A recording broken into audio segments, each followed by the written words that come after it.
Welcome to the podcast. We talk about all the things that are hidden in the shadows. This is Isaac. And this is Megan. And if you guys enjoyed our bonus episode, go listen to that. It's the testimonial from one of our first cases me and Megan helped out that was kind of outside our circle. His name was Barry Rick. And you want to hear how we helped him, you can listen to that. Basically, Barry's story. Yeah. Yeah. It's actually kind of interesting hearing him kind of go through the backstory. Yeah. For someone that doesn't do podcasts, he did exceptionally well. He's a good talker. Yeah, and he makes like little corny jokes here and there, so it's worth it. I told me he was dating himself. Yeah.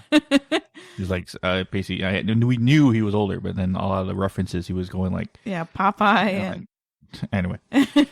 But that was a good episode with Barry. And we're going to have a future bonus episode with another person we helped out, discussing her story as well. Yeah. Hopefully future episodes as well. Yeah. But today we go into the conspiracy realm. Slightly has to do something with us, but it's all about the Montauk Project. Yes. Yes. And if you're fans of Stranger Things, you've heard it been brought up because it's loosely based on the supposed stories and testimonial encounters that happened at the Montauk Project. Yeah. Yeah. It was actually, Stranger Things was even titled Montauk, but there were some things with copyright issues or saying it was too similar to another, thing based on the Montauk Project, and they actually went and they had to change some stuff up. Instead of being from Montauk, New York, it went to Indiana. Hawkins at Indiana. So a lot of stuff had to be changed, which I thought was interesting because I thought when they said loosely based, it was loosely based, but no, there was more to it than that.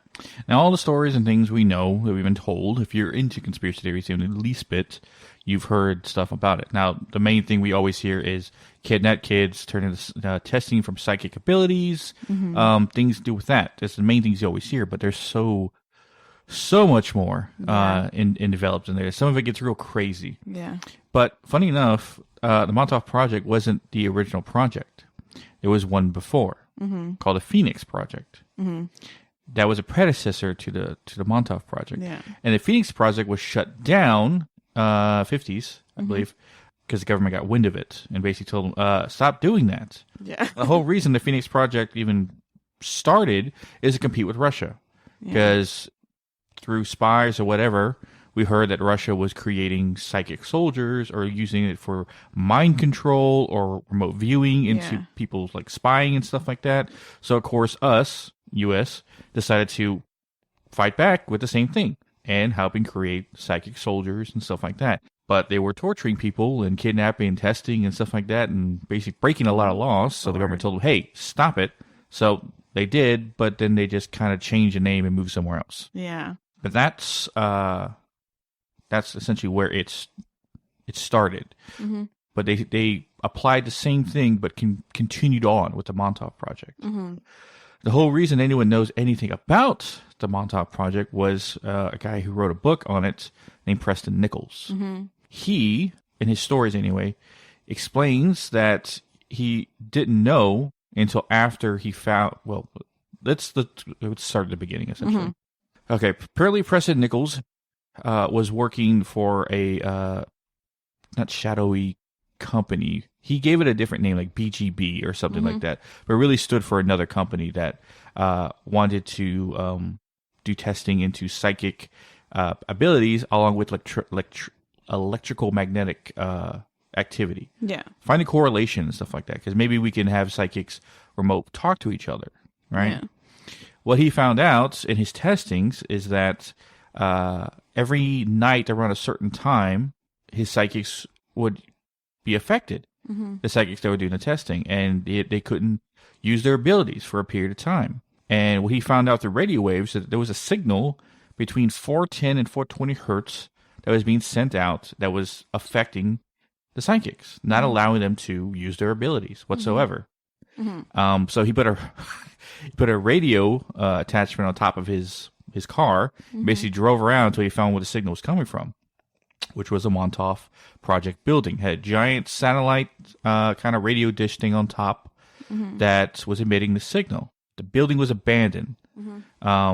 Looked like a big structure, military style building, but it was abandoned. A lot of crap strewn across the floor. A lot of electronics and random things just lying about. Place looked kind of destroyed, like a fire happened or something. Yeah. He ended up walking in there, finding a homeless guy who said, oh, "Mr. Nichols, it's been so long." And he goes, "Who the hell are you?"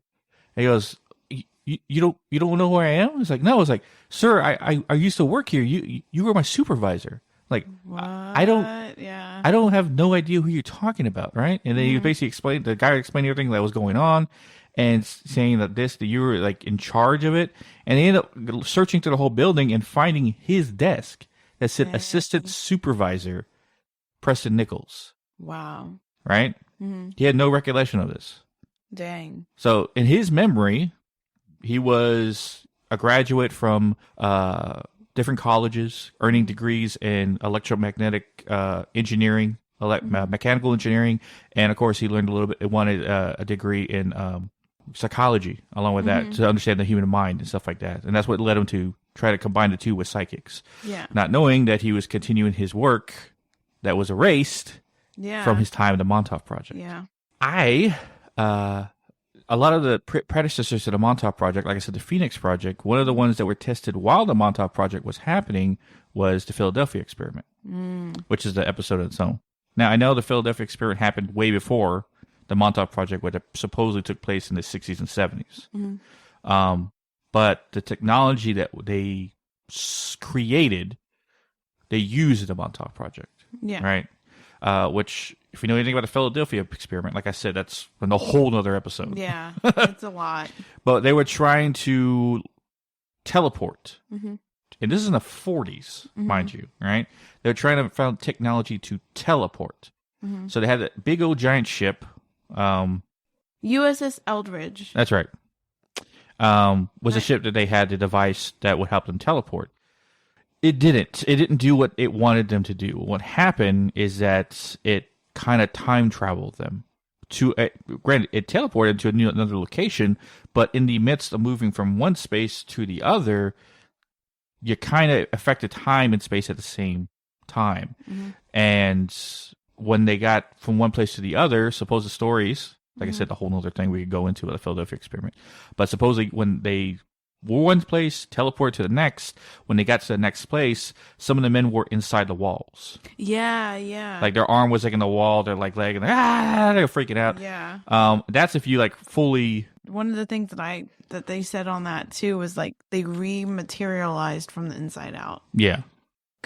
And there's also stories of like a random soldier like getting up out, like having dinner with his family, and randomly getting up, walking into a wall, like walking through a wall and disappearing and never been seen again. Wow. Yeah. Some of the guys that was on the article too that I read about it is that like some of them just disappeared. They don't know where they went.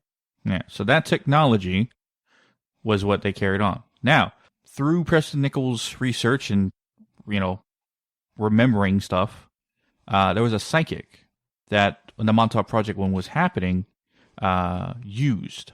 Whose name was it Duncan? Yeah. Supposedly he was at the Philadelphia Experiment. Yeah. Yeah, he was a soldier. Yeah. And because of the Philadelphia Experiment where he gained psychic abilities, that helped a lot. Yeah, there were two brothers on the USS Eldridge that survived, and one of them was Duncan, and the other one worked, like, I guess was just at the Montauk Project, like he worked there, but like he wasn't psychic. But Duncan was psychic. This is, one of the experiments that was done, granted there's a lot of other ones too, one of the experiments that were done, and this is what led to the downfall of the Montauk Project altogether. Yeah. There was a device that they had called the chair, that if a psychic sat in, could amplify their abilities, but also what helped Duncan out with it is that he could manifest his abilities into reality. Yeah. So if they asked him to focus on a portal in time, essentially, he could open up a portal into the future or the past. So they asked him, think of the 90s, 1990, what's there? And he opens up a portal, they look through, it's of course 1990s, like 2010, right? And they go further and further, they go in the past. Sometimes they would send people in, and sometimes they would come back, and somebody get displaced in time. Oh my God. Right? That is because they can't get back. Yeah. A portal closes, and oh crap, That guy's lost in 1945, or the guy's lost in 1820. You know, maybe that's where whole time travel theory comes from. A lot of people displaced in time because of the Philadelphia experiment and the Montauk Project. Well, the crazy thing too about Preston Nichols is there was a point in time where everything got kind of started getting like too real for him, and he wanted to stop, but they wouldn't let him, and he was basically not hypnotized into continuing his work, but like pressured with a level of a degree of mind control to stick with a project. Yeah. And see it through. But supposedly, Duncan, now I don't know where Preston Nichols got these reports. Maybe he just remembered what happened, but Duncan, the whole reason one of these, I guess, led to the downfall of the Montauk Project altogether, or it closing down, essentially, is that one of these sessions with Duncan in the chair, he heard a voice tell him, "Now is the time." Right? And Duncan manifested a creature.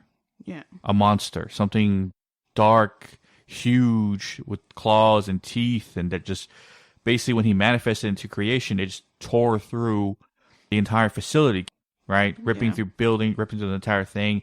And, of course, all the scientists like, "Oh, turn off the machine, turn off the machine." Yeah. Okay. Right? And it got a point where they ripped the wires out of the building, out of the machine itself, didn't turn off. Shut the power off. The chair didn't stop. The creature was still around. So they finally just ripped the cords with like an axe out of the cables, essentially cutting it from the main source, and that finally shut off the chair. Mm-hmm. And the creature dissipated.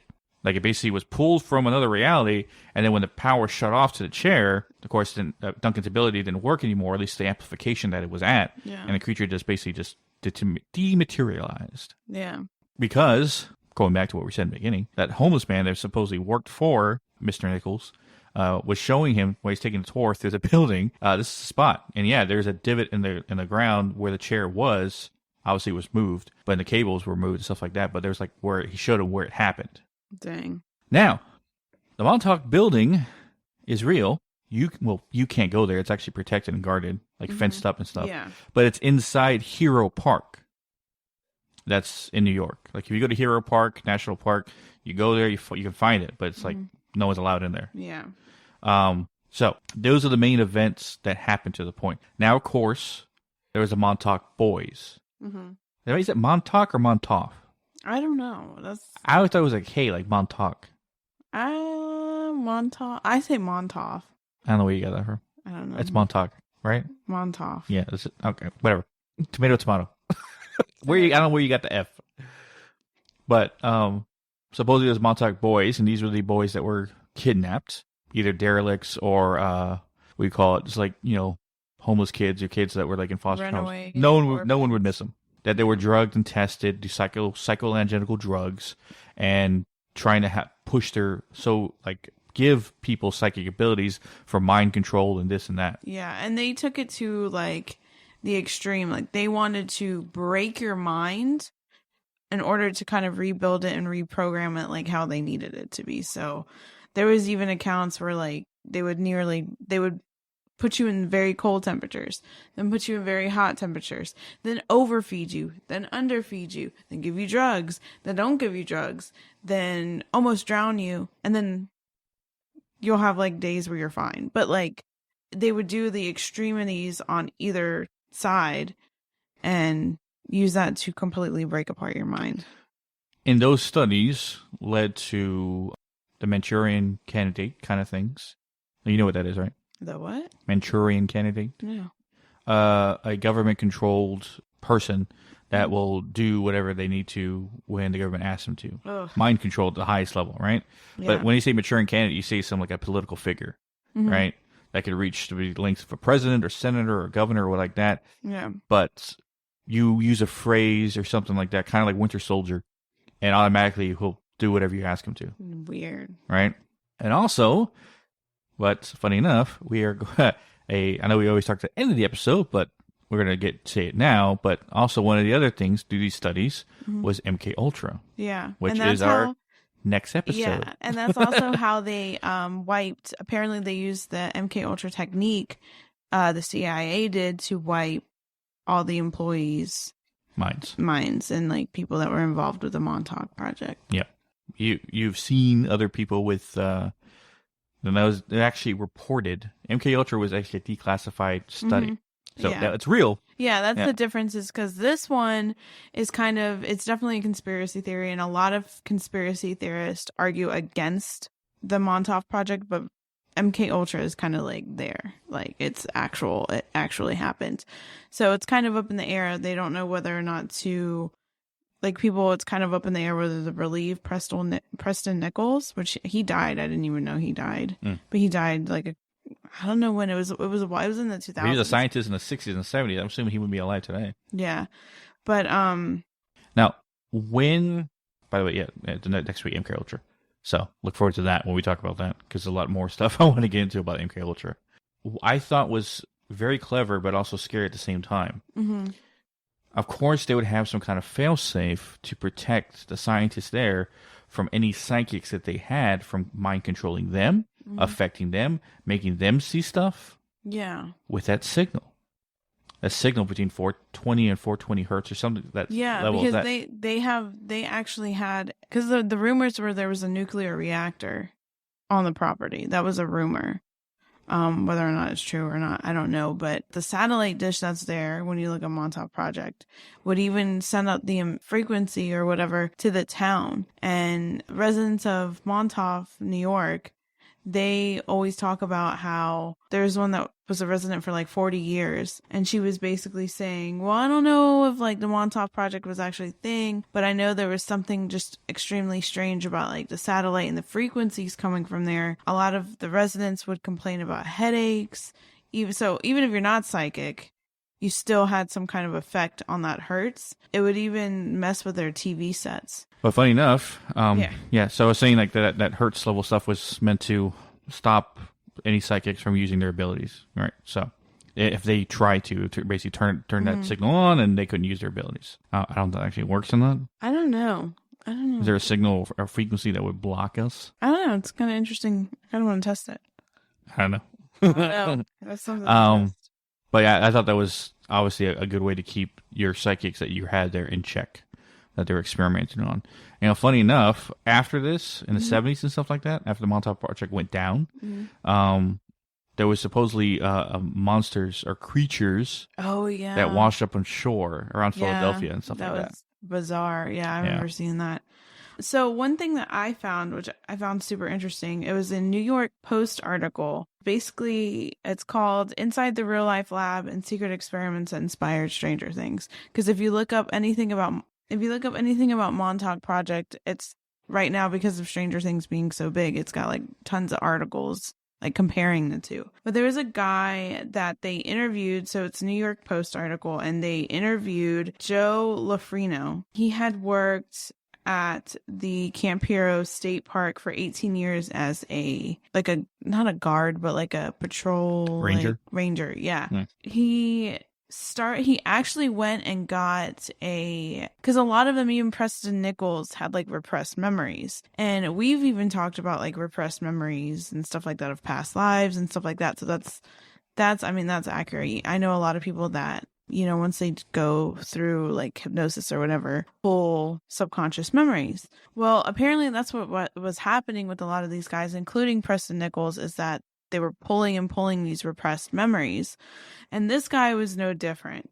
So he describes it as a place that dominated my life and my nightmares. So he was 53 years old and grew up in Montauk, and like I said, worked as a park employee at Camp Hero. And he sincerely believes he was one of the lost and tortured Montauk Boys that was mentioned in Nichols' book. He believes he was abducted as a boy and was taken through one of the old gunnery tunnels and was taken to an underground lab where experiments were conducted.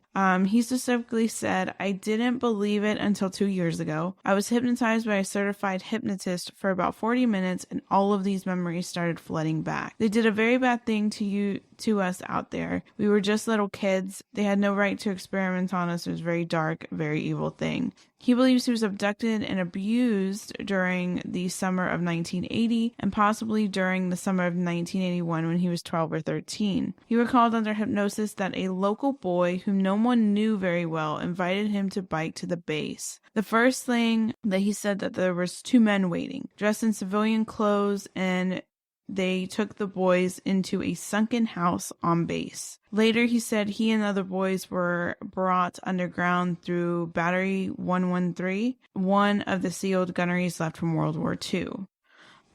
He remembers laying on the table with wires coming out of him, and he said basically that they analyzed the kids like animals, basically. And he said there were easily up to 50 other kids there, and he truly believes that the other kids, there was a handful of kids that were eventually killed. Okay, so he said while under hypnosis, he went to the location that he remembered with another park employee. So like he saw it where he was during the hypnosis, and then in real life, he was like, you know what? I'm going to go and see if I can find this place that I keep talking about in the hypnosis. So he went with another employee who was named Charlie, who was also interviewed by the Post, and they found remnants of the sunken house from his visions that he got while he was under hypnosis. They had said that the New York Post had reached out to the park superintendent to kind of get like his comments on the whole situation, and they never said anything back. Because Joe was like, if there was a way to get a backhoe back there, my boss would let me dig the spot. He can guarantee that there's some sort of cement structure down there. So he believes that, he was one of the people there. And it's kind of ironic because if you notice, like Preston Nichols mysteriously ended up there, even though his memory was wiped cleaned, he ended up at the Montauk area. Mm-hmm. And so did this guy. He said he didn't understand why, but he went and became an employee for Camp Hero and State Park and just stayed there all those years working. And then it wasn't until he started getting the repressed memories back. So it's kind of ironic and kind of funny. Not funny, but kind of coincidental. Almost like it was planned. Yeah, it's almost like their mind was slowly bringing those memories back and they kept getting pulled to this location for a reason. There's another one thing in the book. I just read the articles from it. Yeah. But supposedly there was... This is what is a really weird part, but supposedly they had connections and portals to a base on Mars. Really? Oh, yeah, Mars. And then they also, what was the other thing? Apparently they went all the way back to biblical times, too, which I thought that was interesting. But like I said, a lot of conspiracy theories dig holes in the whole stories and stuff that Preston Nichols is saying. And I think it's supposed to almost be like that because, if something like this actually happened, it's so outside of the box. And I know, me personally, if you had to ask me what I believe, I don't know for sure if the Montauk Project was a thing, but I do believe that the government does do things with psychics and crazy stuff like that. Not now, but maybe later. I would probably do this on a haunted update for next week. You think you could go there? Montauk Project area? The building. Ugh. And remote view in, I could try, but I don't know. Not now. No, I don't want to do it now. Yeah, I don't want to do it right now, but... Well, the second I mention it, you start channeling yeah. It's like a startup. Like you say Montauk Project or Camp Hero State Park, and my mind goes, all right, everybody get in the car, let's go. And I'm like, no, everybody get out of the car. So, those are the information at least was shared. Yeah. You want to say facts, but even this is all speculation. Now, Preston Nichols, in his interviews, is very intelligent. He's very sound, doesn't sound insane or crazy when he talks or something like that, but he's been discredited, saying that he's never earned these degrees, he never worked for these companies, blah, blah, blah, blah. Yeah. Kind of same way Bob Lazar was. You know about Bob Lazar? He's a guy who said, about Site 4, about an Area 51. The Area 51 is just there, but he actually worked at Site 4 where he, tried to re-engineer alien spacecraft technology, stuff like that. Oh, yeah. Well, that's another thing that they said about Montauk Project is that they also kept, aliens. That was another thing. that was kind of like floating around about it. That's what gets stuff scary. But anyway. Yeah. Yeah. But the same situation with Bob Lazar, how they say Bob Lazar never went to this college, but he has like photo evidence of him actually being there in the same year and everything, but they say no, he wasn't, but they're like, this is the evidence of it. That kind of situation with Preston Nichols. Yeah, and the government goes hardcore, like, no, we didn't do this, you know, but because it makes me, there are people out there, and I've seen it, that like truly have psychic abilities. And I always think like, why doesn't the government ever look into like psychics or something? Like I feel like that's a thing, but they just don't talk about it, like for answers or to whatever. So I feel like the government does do stuff like that. And I think there's, oh my God, there's so much that's not like, that they don't talk about, obviously. Right. Not saying we're a giant podcast. I know people listening to it, oh no, you're great. But yeah, we know our numbers. Yeah. But the thing is, we have mentioned numerous times about our abilities, right? I was saying, if we were around at that time, you think we would have been taken, kidnapped, even brought in, or stuff like that? Well, it's funny you say that, because I always tell you, like, that was one of my main concerns when I started, like, when we started talking about our abilities. I think that's like, it's not something that's in the forefront. I think there's other reasons, like, people put first, not to like dive into their abilities, obviously what they see, whatever, and stuff like that. But like, I always have the little back thing in the back of my mind. It's like, I don't want to get kidnapped by the government for like psychic stuff. I thought about that, and the fact that we've talked about it, and I've had 3 episodes on my ability, and numerous times we talked about in different interviews, and how we talked about yours and the things you can do. There's only 3 possibilities, right? And this kind of busts the bubble of a lot of conspiracy theorists at the same time. 1, they don't know yet, right? We haven't made it on the radar yet. Yeah.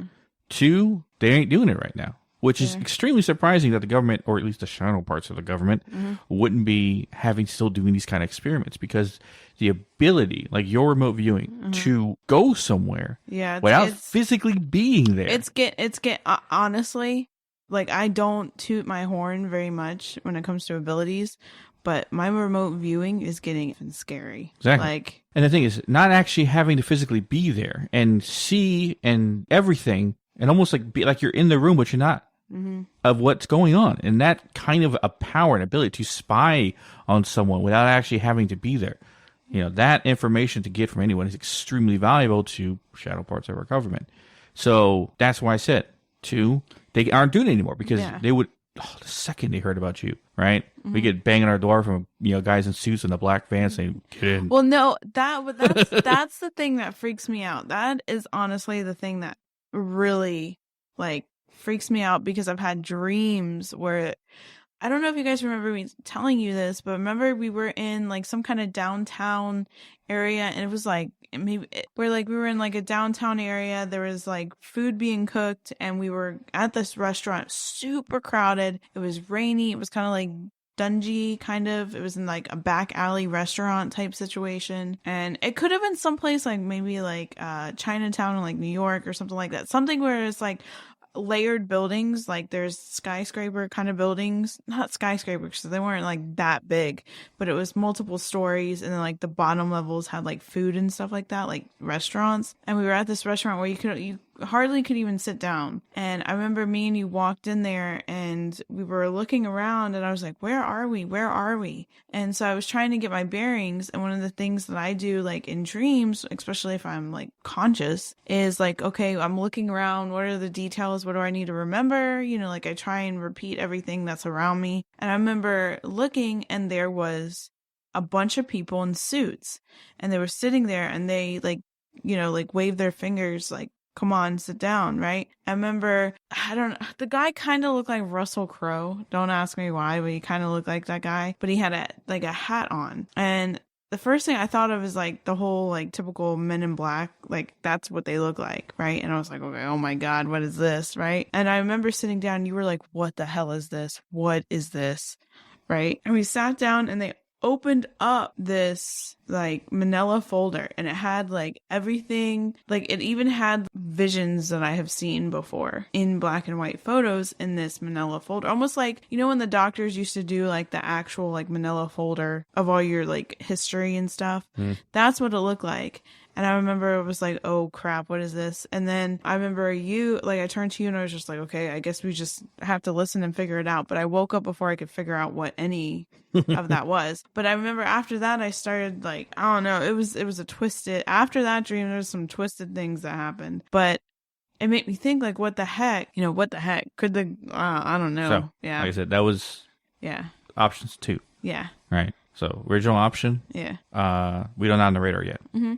Option 2, they're not doing it anymore, because if they were, obviously would be, or 3, they do know about us and they're watching. They're watching to see scary. What level of ability you get to, what can these people do, right? That kind of situation. And it's not just us. I'm sure there's other psychics and stuff like that they watch. Yeah. Yeah. But those are only 3 possibilities with the situation. Now, one of my other theories that I wanted to discuss with you, the chair, right? Mm-hmm. I have seen, and you never tried, but I have seen what Moldavite, right? The stone Moldavite does for me. And the whole thing about Moldavite is supposed to amplify, right? Yeah. Never mention when people talk about Moldavite amplifying psychic abilities. That was a theory. But originally it's supposed to amplify your emotions, your intuition, your manifestation, whatever. Amplify. So, Aaron, from Starting Family Crystals. Yes. Originally was the idea that she theorized could Moldavite amplify my abilities as it would any psychic, right? Yeah. So I said, send me a little piece, which you sent me about a cornflake size. Yeah. And just holding that little piece amplified my abilities. And the best way I describe the level up when holding a piece of Moldavite, if my hand, right, pulling capability is at the level of let's say a handgun, right? When I had a piece of mold in my hand, it basically turned it into a bazooka. Yeah. Like that's where it turned the level from like pew pew to kaboom, right? Yeah. So that just a flake of Moldavite did that for me. Now that made me wonder, what the hell is this chair made out of? Not to say made out of, but what does it do to amplify Duncan's ability, which I believe Duncan's ability was to manifest stuff into reality, or at least psychic ability he could see time. Like his psychic ability was something unlike most people have heard. Hence why he was chosen, or at least used or kidnapped. His ability might have been a creation from the Philadelphia experiment. And whoever else was the other person that got kidnapped as well has survived. But his ability might have been singular to what happened in the Philadelphia experiment. Like his body was rewritten with that ability to manifest portals and stuff that in creation. But the chair, when he sat in it, amplified it to the highest 10th degree.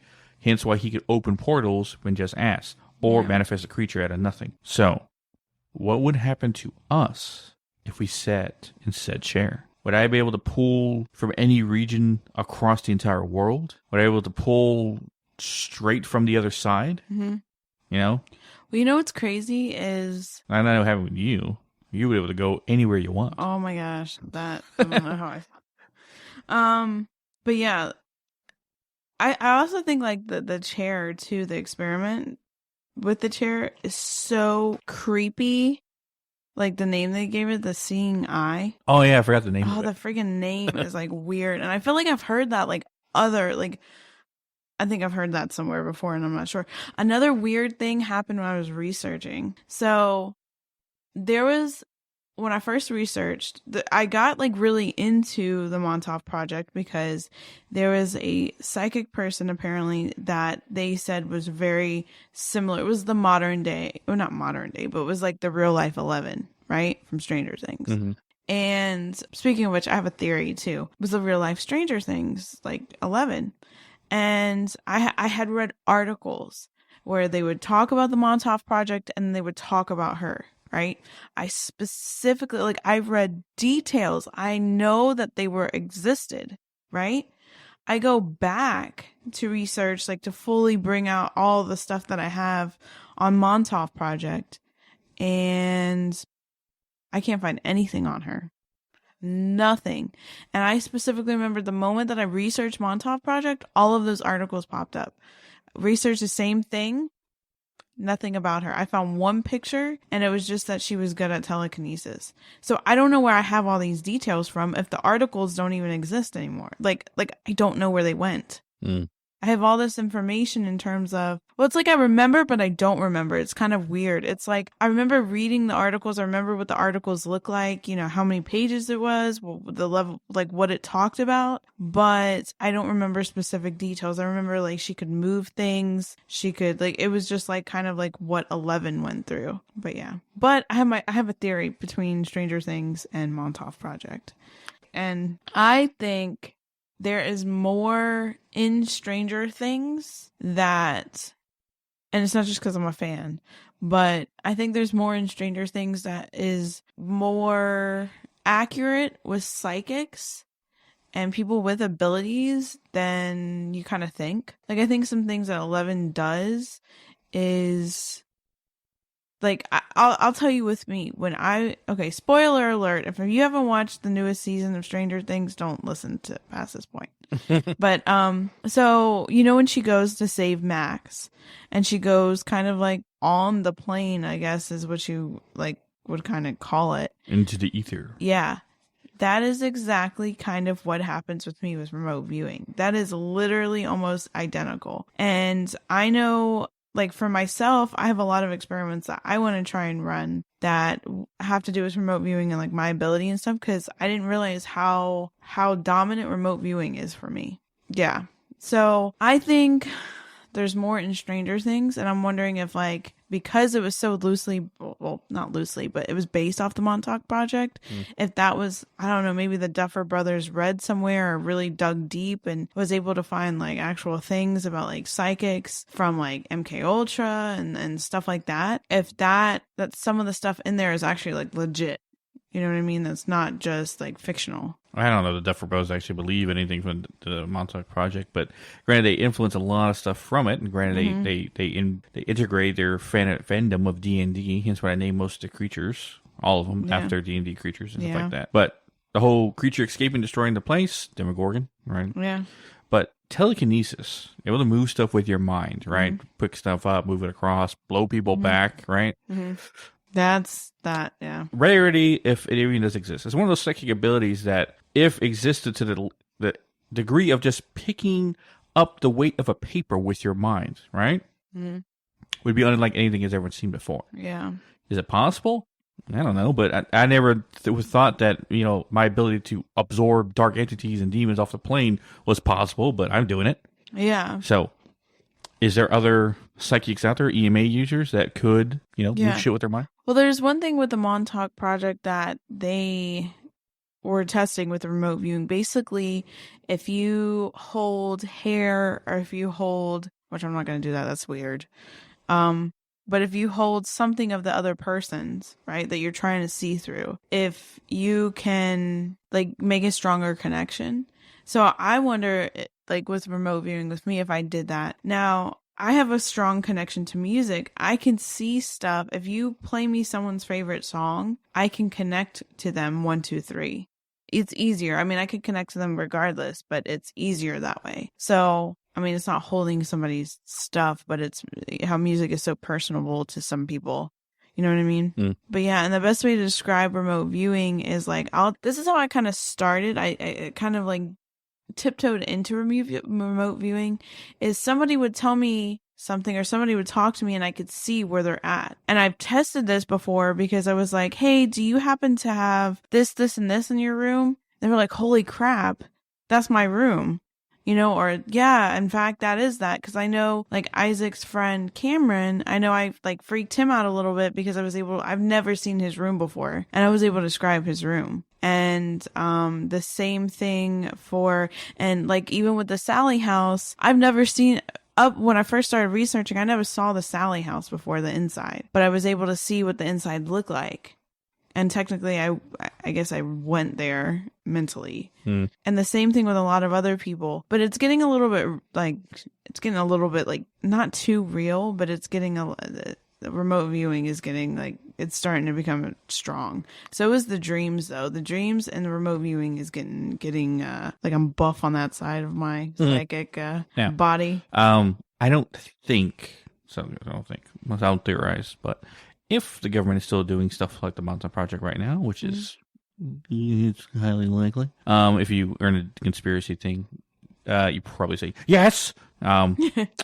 But let's say if. Way to make people jump, by the way. Oh, sorry. Let's say if, right? Let's play the if game right now. They wouldn't need me unless they open up a portal to hell and we're dealing with a bunch of stuff in the location. Yeah. They would need you because of your remote viewing ability. Because their original whole thing was spying and creating, we call it controlling people's minds, essentially, and having them activate when they want them to activate. That's the whole new next episode, MK Ultra.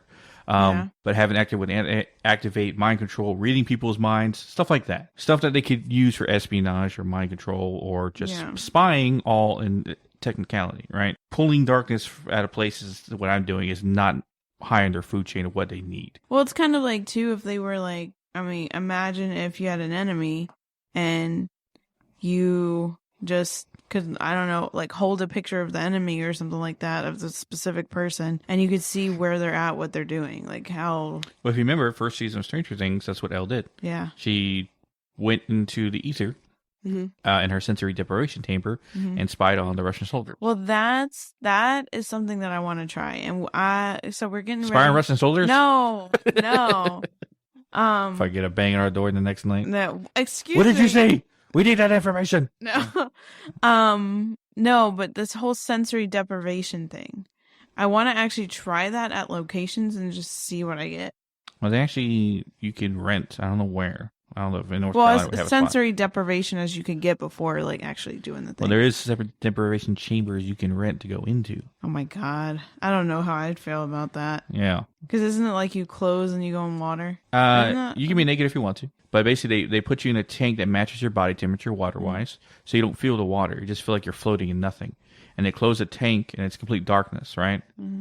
And I think they add white noise or something like that. But basically, you're just in darkness, floating. Feels like you're floating free floor, right? Like you're out in outer space. And then you're supposed to, being in a deprivation chamber like that, you're supposed to hallucinate and start seeing shit. If we were to meditate, you might go actually somewhere else. I might amplify your abilities to the highest degree. Interesting. Yeah. No, because actually, believe it or not, as crazy as it sounds, water is a trigger for me with visions. That's why I get them in the shower, washing dishes.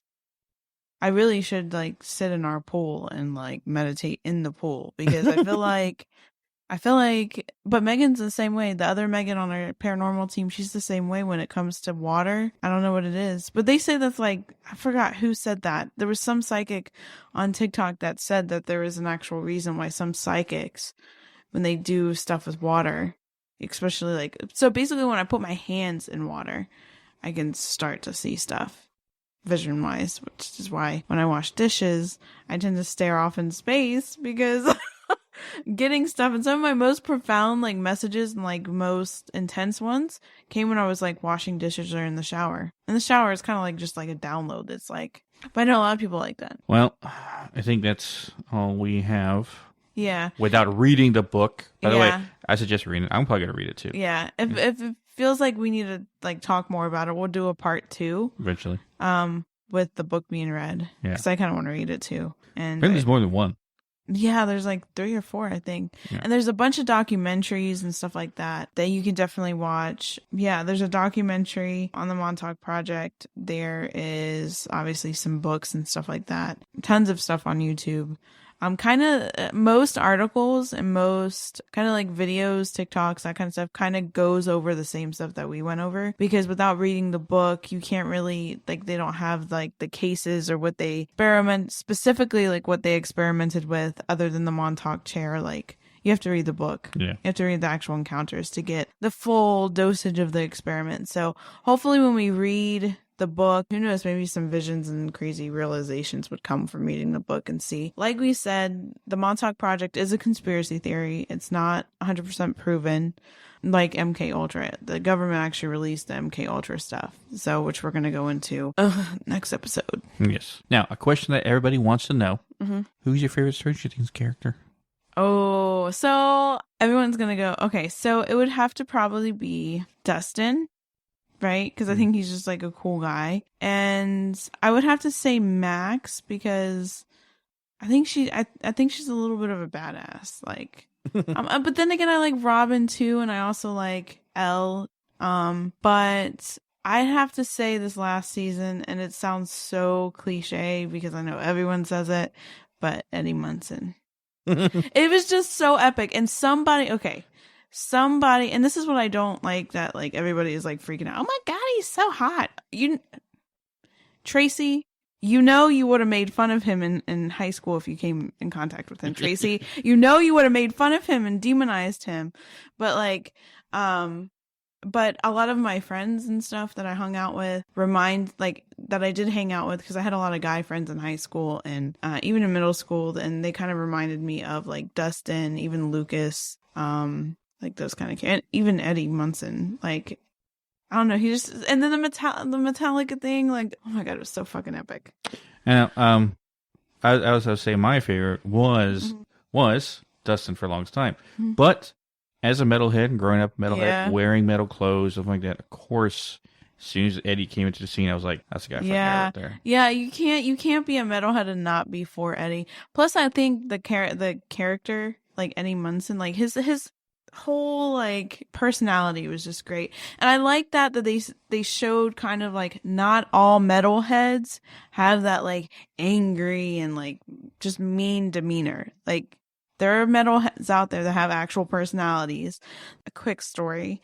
I remember I worked at Walmart, and because I listened to like metal music and like screaming and all that stuff, like, like Devil Wears Prada and Norma Jean and like brutal stuff, right? Black Dahlia Murder, like all those bands, right?